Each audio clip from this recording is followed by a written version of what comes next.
So the time is going exactly 29 minutes after the news at 8 o'clock here on a Classic 260 radio. And apparently, guess what, Friday? The WhatsApp is not working. That's okay, we'll deal with them after the show. After this show. When we're left with 30 minutes to leave this. It's called Murphy's Law. Murphy's Law. Perfectly explained there. And we promised they were going to have a conversation between 8:30 and 9 o'clock. And guess what? The guests were on time. And we didn't have to wait for them. Thumbs up to you. Because I wish it was a grill. So, yeah. So many times we have to wait for the guests. How far away? Thumbs up to you for coming through on time. We do have Mr. Freddie Lovo from PRAZ, Procurement Regulatory Authority of Zimbabwe. And we're going to understand when it comes to the work they do and how it works for the procurement industry at large, and how is it being made better, and also in the fight against corruption. I understand there is so much that is happening, and we're going to be discussing all those things here on a Classic 260 Radio. Mr. Love, thank you so much for joining us, and welcome to Classic 263. Thank you very much, and thanks for having me. Let's start by understanding. When we say public procurement, can you just break it down for a layman who wants to understand what are we making reference to? Okay, thank you very much. I think when we say public procurement, what we are referring to is actually procurement in government. This is procurement by ministries, departments and agencies of government. And that's actually, when they buy there, it's public procurement, because we are using public funds here. That's why. And that's exactly where I was going to take you to. I was going to go, what I'm more curious to find out is why there's a need to be able to have the regulatory authority for procurement, but more importantly, in bringing up the fact that these are public funds, the regulation of those funds in the procurement process becomes very important. Yes, indeed. And that's why, I mean, with the reforms, you'd remember that more than 5 years ago, there were reforms that were done. And the government came up with a Public Procurement and Disposal of Public Assets Act, which is an act of Parliament, which came into effect in 2018. And the idea was to actually ensure that procurement or public procurement is effected in a manner that is fair, honest, cost-effective, as well as competitive, to ensure that we bring in the competition. And that's why PRAZ came into life in 2018. So to date, how has been that move effective? How has it managed to make sure that its objectives are also achieved? Has it done that, or is still work in process? Can you just let us know in terms of the effectiveness of that move? Oh yeah, it has done that, because what that did is that it decentralized procurement to an extent that the government, ministries and departments are actually responsible for their own procurement. For example, ZBC is responsible for and accountable for its own procurement. And the accounting officer, who is the CEO of the entity, is responsible for the procurement. Now, PRAZ then just comes in to supervise and monitor the procurement, to just check if the procurement is being done according to the Act, and it also sensitize and train. Yeah, brilliant. I mean, that's a brilliant case example. I mean, the public broadcaster, that being ZBC, recently acquired vehicles to be able to ensure that it was well capacitated during the electoral process. Right. And it is going through such a system that we then find at least an appreciation of how the functionary role of the regulatory authority is. But I do appreciate that there are some measures, electronic dashboards that are being developed with regards to PRAZ's application. Maybe you can share with us a bit more about that. No, awesome. Yeah, we have been on a journey. After the reforms that I spoke about, the next phase was then electronic government procurement, which we needed to implement. It was delayed because of budgetary constraints, and we then started developing internally using our own resources, and we started off with supplier registration. So right now, suppliers, when they want to register, they actually can register from the comfort of their homes or wherever they are, and register to supply to government and get their certificate. They can actually make the payments online for the certificate. And then we also then further developed the PE module, where the procuring entities can actually publicize their tender awards and notices on the portal. But fast forward to October 2022, government came forward and provided funds to the tune of about 2 million for us to actually implement an end-to-end electronic government procurement system. And that process actually led to us settling for a service provider who's a consortium for a company from India, Next Tenders, and a company from Nigeria, Tennessee International. They came through as a joint venture, and we are working with them to implement end-to-end, from supplier registration all the way up to tender award. And it also comes in with analytics and the dashboards that you were talking about. Right. So that's actually work in progress. And phase 1.1, which is up to tender opening, is what we're actually launching on Monday. And it actually also covers the registration and the security of the key of the documents, using a security key pair that each user of the system will have to encrypt and then to decrypt the data on the platform. Yeah.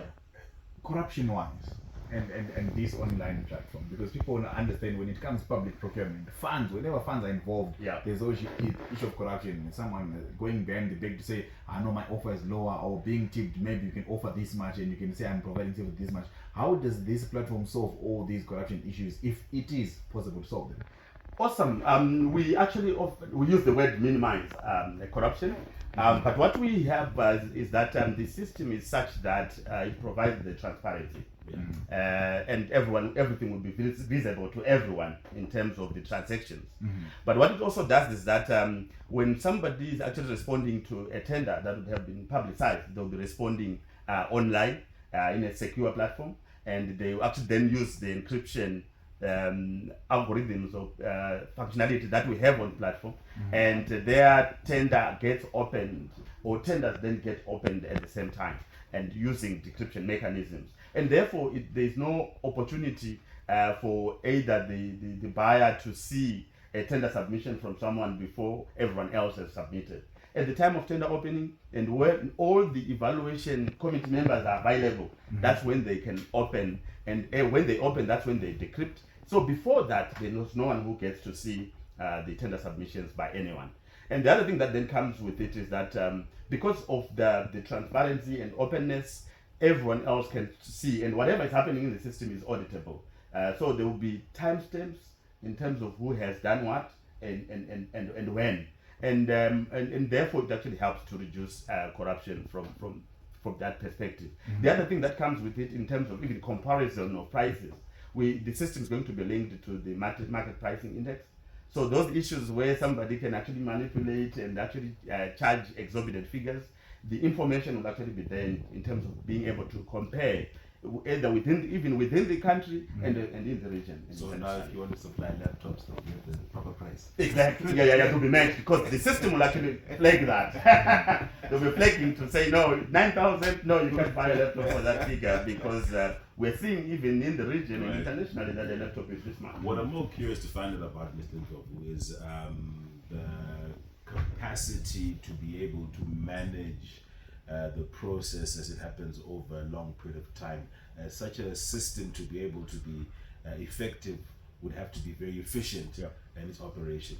And are we, with the partners that we work with to bring this system together, are we well capacitated locally to be able to make sure that any redundancies that may come up can be addressed immediately to avoid any inefficiency taking place?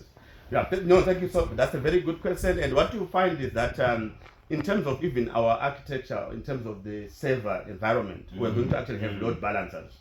So there will be multiple servers, and we're actually making use of the virtualization technology that's here now, and where we actually have multiple servers, virtual servers for that nature, that will actually be providing the redundancies. This is from a server infrastructure perspective. So instead of having one application server, we'll be having a multiple of application servers, each load balancing. So there will be a load balancer to manage the loads, and that's at server level. Then from the network capacity perspective, we're also going to have redundancies, various service providers providing the networks. And therefore they fail over on each other should one fail to actually connect or to come up. And then from the endpoint, from the end user perspective, we are saying to the PEs or the procuring entities, they can actually also make use of community information centers, and even suppliers as well. Because what we've done is as PRAZ, we've also partnered with Zimpost, and Zimpost have got community information centers scattered throughout the country.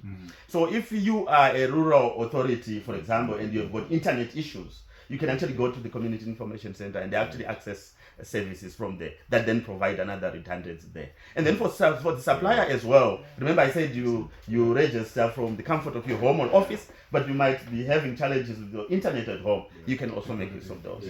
And that's the idea behind it. And we also have been working with them even to further capacitate these community information centers, either from a knowledge in terms of sensitization as well as from an infrastructure perspective.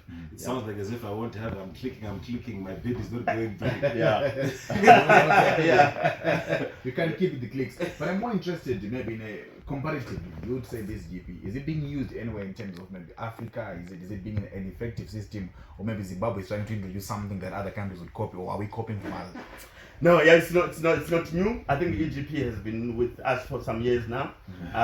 You'd find that Rwanda, for example, they've already implemented, and we actually visited them, and when we're doing our benchmarking visits, you find that Botswana have also implemented. And some are actually also in the process of implementing. I can tell you now, internationally, the Philippines are actually using the system that we went for. It's actually being used in the Philippines. It's the same system that's being used in Mauritius, and it's also the same system that is being used in multiple states in India themselves.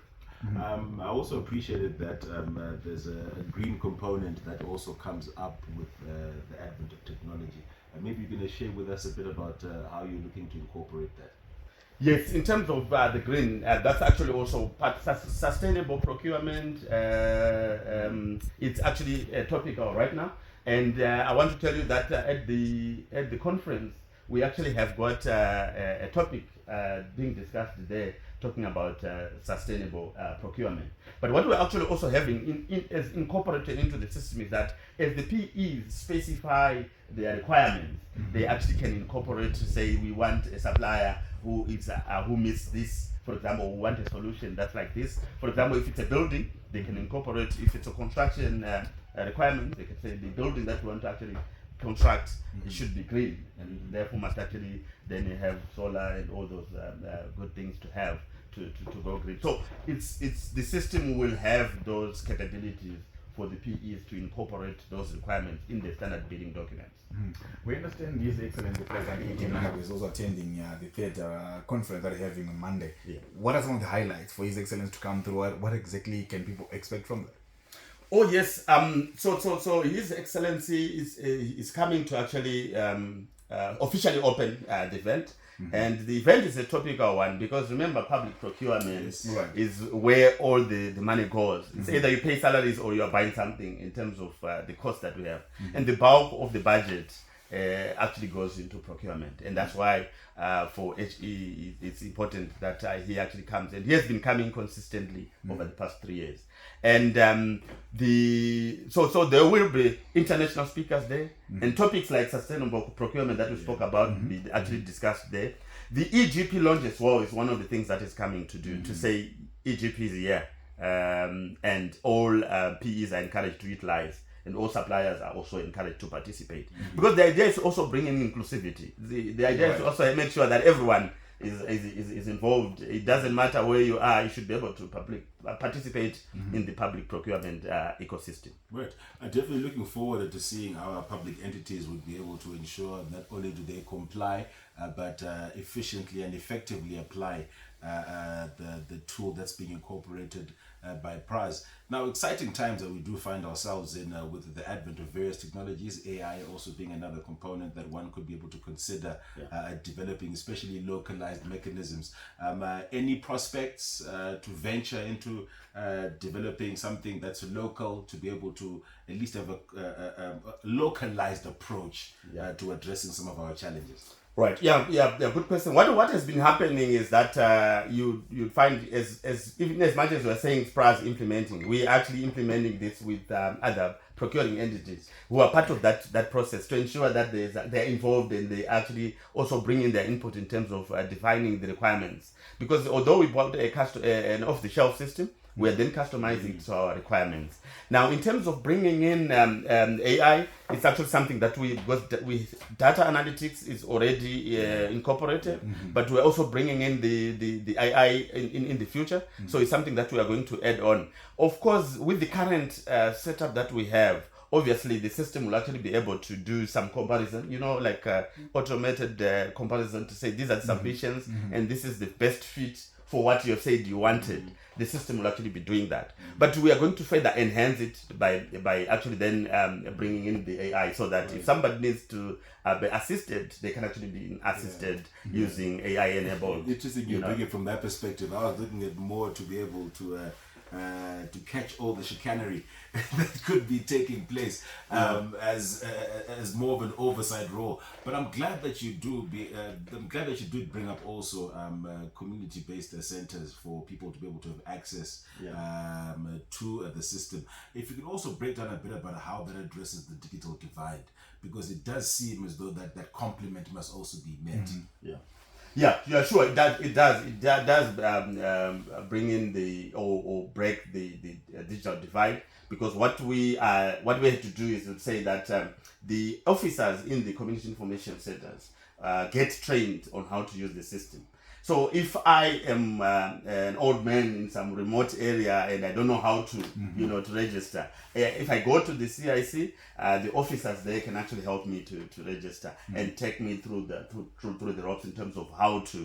What we have also done is that we've also put in an online learning platform, which is user friendly, which actually comes in as videos, as tutorials in terms of sensitizing the community or the citizenry on how to actually participate in public procurement. So indeed, yes, it will definitely help, because it's actually available anywhere and everyone can access from wherever they are. And So one thing clear from your strategy is that there is a decentralization of service provision, at least to all provinces of the country, to all growth points and all areas where people can actually access it. This of course has been maybe a limitation when it comes to how people can effectively participate. Now talk to me about some of the challenges that have been encountering in as far as procurement is concerned in Zimbabwe, maybe for the past 5 years, like you said, that the government came in.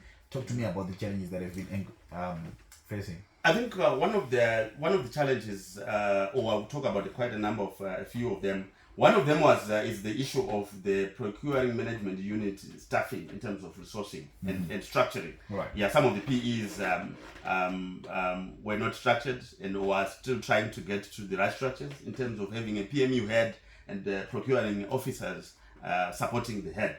And you find some of because remember, procurement profession is a new profession. I think in most of the PEs you find it was under admin or finance and admin doing the procurement, and the finance and admin people were not procurement professionals.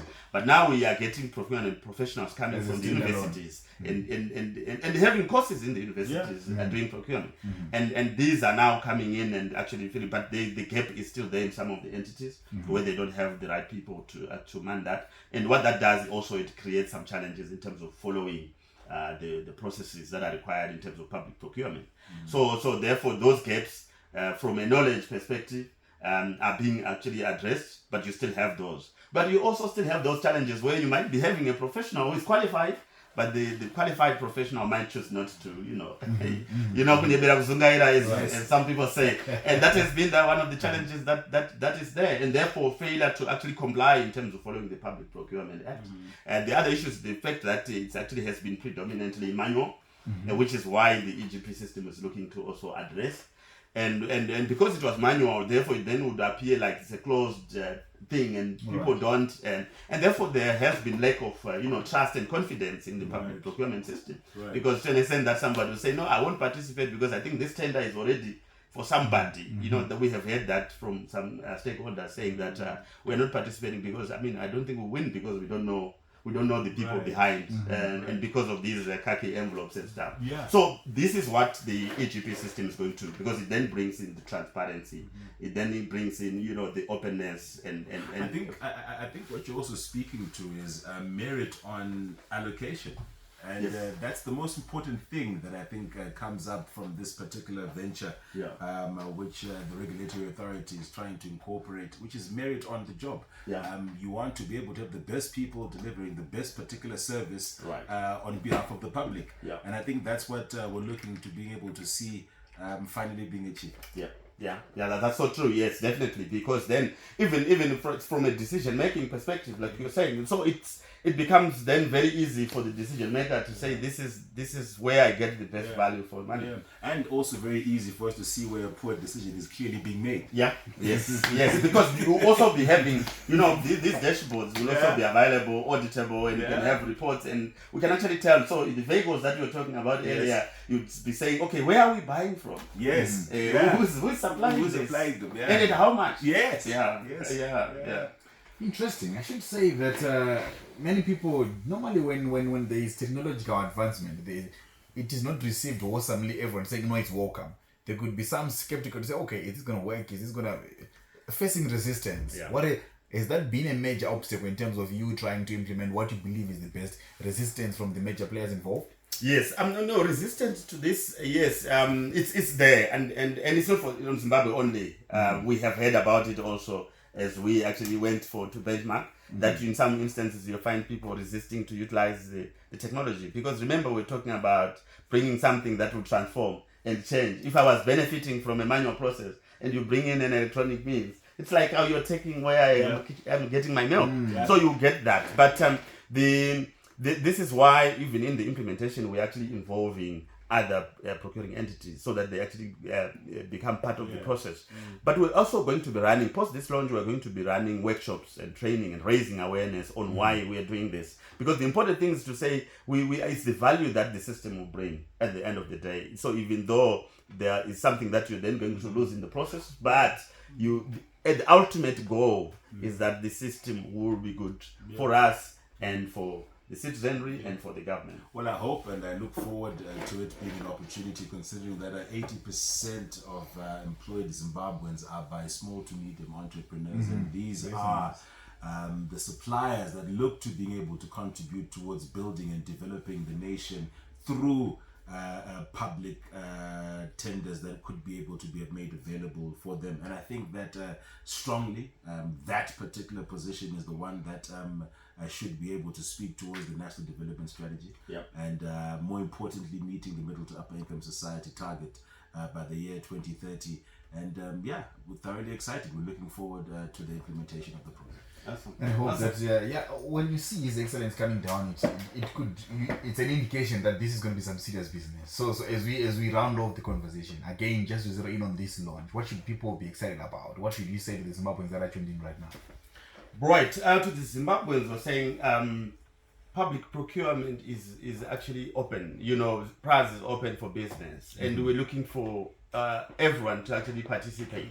If you have got a skill and you've got a product that you can sell to government, you can actually also come through and actually participate. And also to say that public tenders are not for big companies only. Like you mentioned, small to medium enterprises. You could be an individual, but fencing. You can actually come and say, I want to actually also participate in a fencing project as an individual with my CV, and then it's open. So the idea is to say, it's inclusivity, and we've got a hashtag inclusivity in public procurement.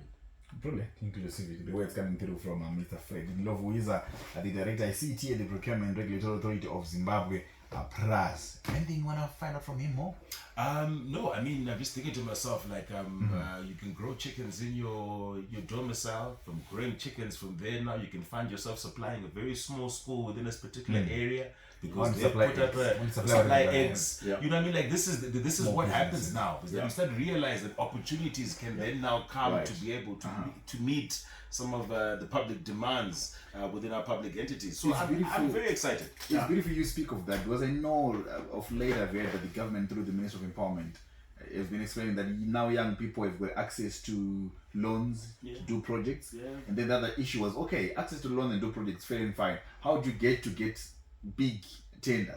Supplying, you've got what you have, and now your platform comes on, and we look forward more with that. Wow, 7 minutes before we get to the news at exactly 9 o'clock, but quite an interesting conversation I've had with you. We thoroughly look forward to Monday. It's Monday, right? Yes, Mm-hmm. Monday. Thank you so much, Mr. Ndlovu, for coming through. We truly appreciate your presence here on Classic 263. Oh, thank you.